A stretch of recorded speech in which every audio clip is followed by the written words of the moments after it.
Hello and welcome to the Model 6 called Impact Forecast and Assessment Communication. This presentation is a part of Submodel 6.2 called Impact Assessment and Forecasting Communication. The content of this presentation covers 5 points. First, possible target audiences. Secondly, suitable channels of communication. Thirdly, choosing the right data for right target.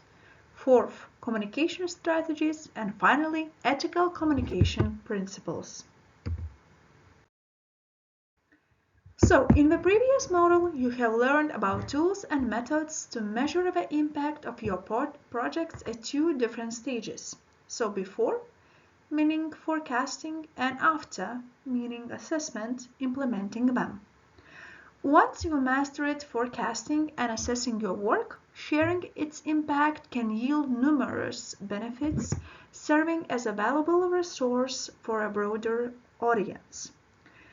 In this model, we are going to talk about communication strategies in order to lead an efficient dissemination of results. Actually, dissemination of project results is an essential and mandatory phase of any Erasmus Plus project. It is a set of measures for presenting and disseminating the results and impact of projects, as well as for achieving greater visibility of a project. As it is stated in Making Waves guidebook, these results are very nice, but it would be even nicer if other people were to know about them and have access to them. That's why we are talking about dissemination of results. Of course, an efficient dissemination relies on the use of suitable communication strategies.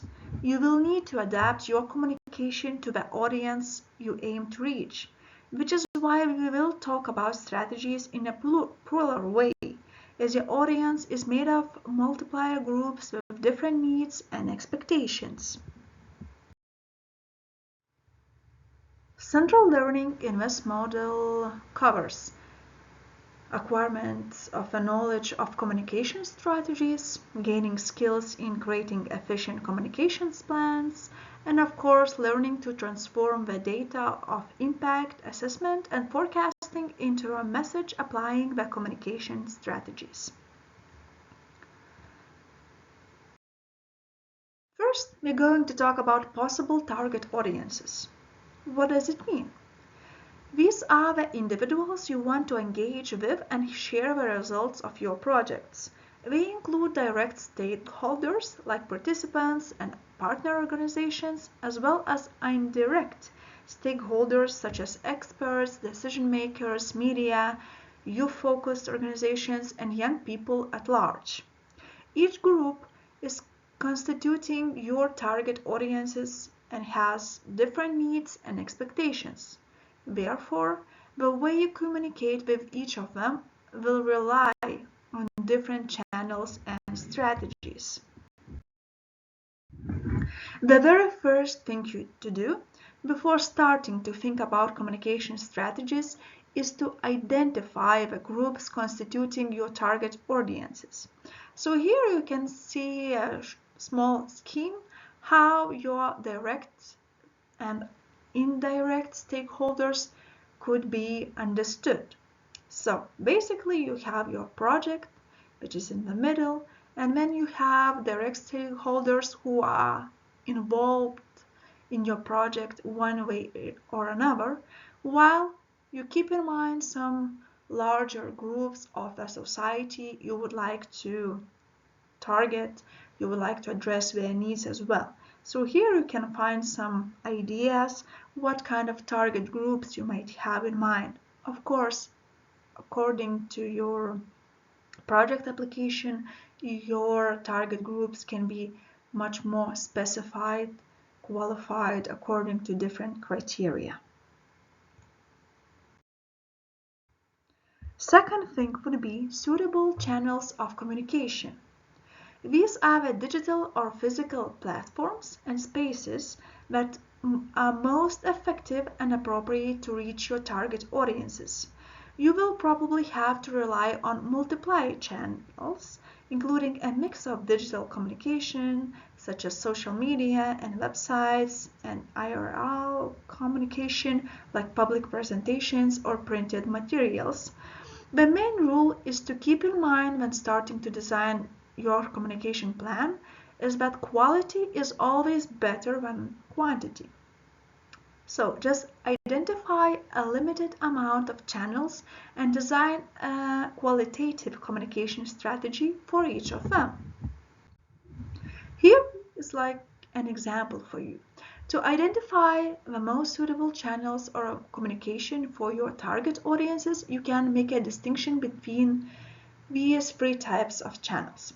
First, we have project-specific channels. It's very common that in your project you have project website and some project social media accounts such as Facebook, LinkedIn, Instagram, or our, same as project mailing list. And these channels are mostly suitable to target the direct stakeholders of your project, like participants, staff involved, partners, and funding organizations. So you can present the main news of your project, the main goals you have, and of course the main outcomes of your project. Then we have partner organizations channels.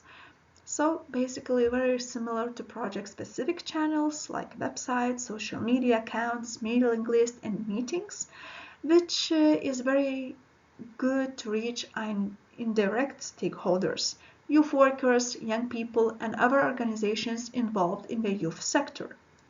So, if in your project you have a very concrete group of targets you want to address, you have like a smaller part of a society, but broader channels bring you the possibility to have wider community that you can address using other channels as well. And finally, of course, we have public channels like institutional websites, public events and meetings, newspapers, you name it. Better for a general audience, usually they are, because young people and their families, decision makers, media, and institutions from different levels, from local to international, might be interested only when they see your messages popping up somewhere online. And one way or another, they may join your project, or at least keep an eye on it. Of course, communication is always about the right messages for the right targets. These are the actual facts and statistics that will be previewed and collected during the phases of impact forecasting and assessment. There is no right or wrong.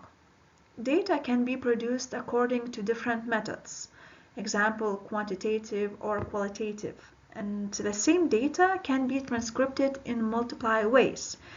An example, a chart in a report, a text posted on social media, and some other ways. And of course, even though it might feel frustrating, no one will have a time to read your entire impact report. The thing is to identify among all these data those who might be more interesting or beneficial to your target audiences. So in this way you attract them and make sure that your project actually has some impact on your target groups. At this stage, you can start to visualize the basis of your communication plan. It should contain the few following elements. First of all, different target audiences, as mentioned before, then different communication channels to reach them, to remember them, project-specific channels, partners, organizational channels, and public channels, and of course finally we have different data to communicate. In practice, things are never linear. You will most likely start by collecting data, then identify the target audiences that you want to communicate with, and pick different communication channels to reach them. Eventually, what might matter the most is the communication strategy you use.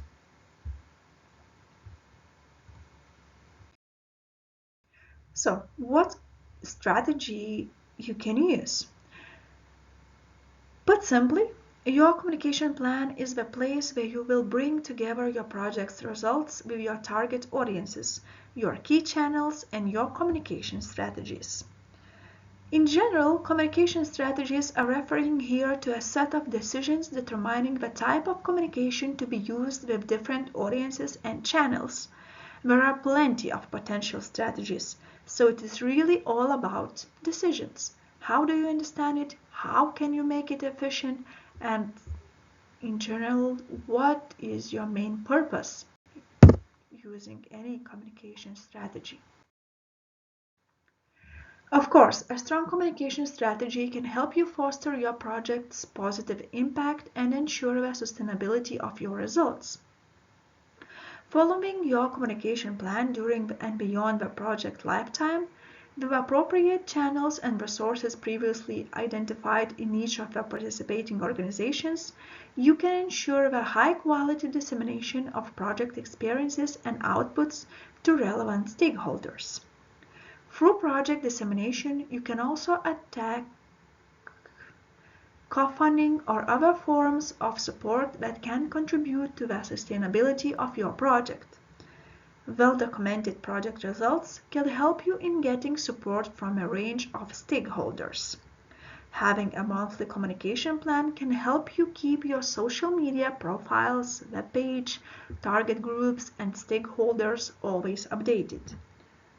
So whenever you have news, you should share it and look for different target groups engagement in that. So there are two different types of information. First is called information push. You can decide to actively send around your impact reports and PowerPoints to a range of stakeholders previously identified or to a broader mailing list. In this case, you sort of push the information under people's noses. And then there is a strategy of information pull. Another strategy consists in sending information only when people ask or pull for it. This means that you need to set up a system in which people can express, as easily as possible, their interest to receive your information and results. So, push or pull. If you limit your strategy to information pull, not all the people you would like to target will request your information. Think about decision makers or institutions who might not know about your organization yet, for instance.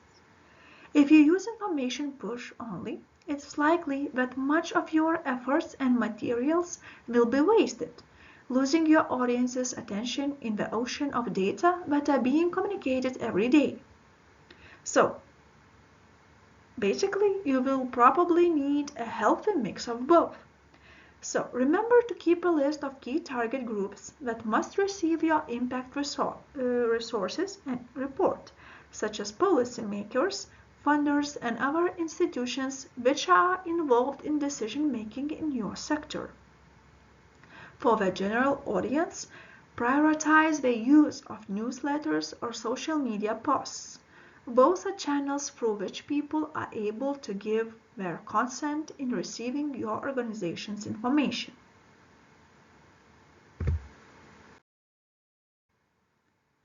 Another very important thing is ethical communication.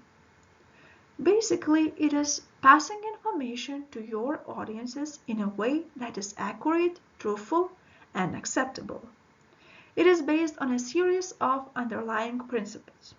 First, transparency and honesty, then understanding the audience, observing privacy and confidentiality, and of course selection of the right time and place. Now we're going to explain you what all these main principles mean and how can you adapt it to your own project and its communication plan. So, ethical communication involves communicating what is known to be the truth.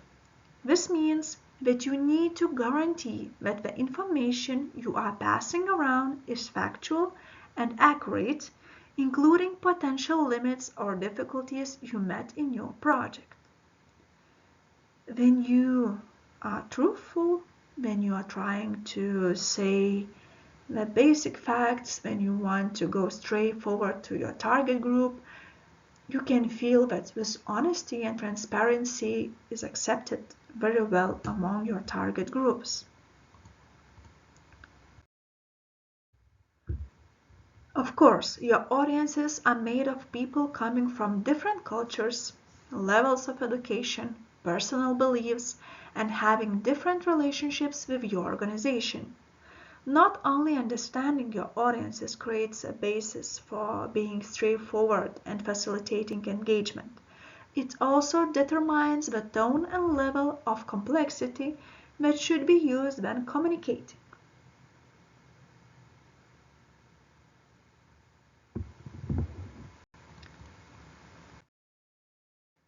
Then we have observing privacy and confidentiality. It is unethical to violate an individual's privacy. Ethical communication involves observing people or organizations' wishes for confidentiality concerning some kinds of information. And finally, selection of the right time and place. Ethical communication not only considers what is being passed around, but also the timing and place at which it is passed. Timing and placement determine how the information is received and understood.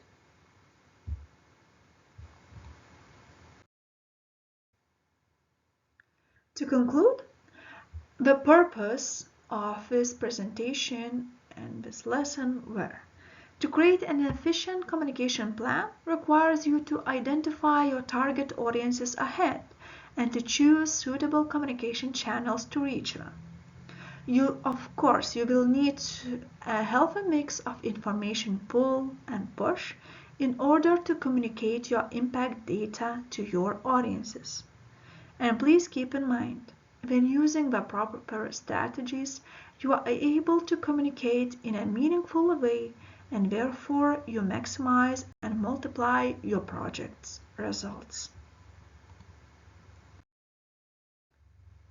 Thank you for watching and see you in next model.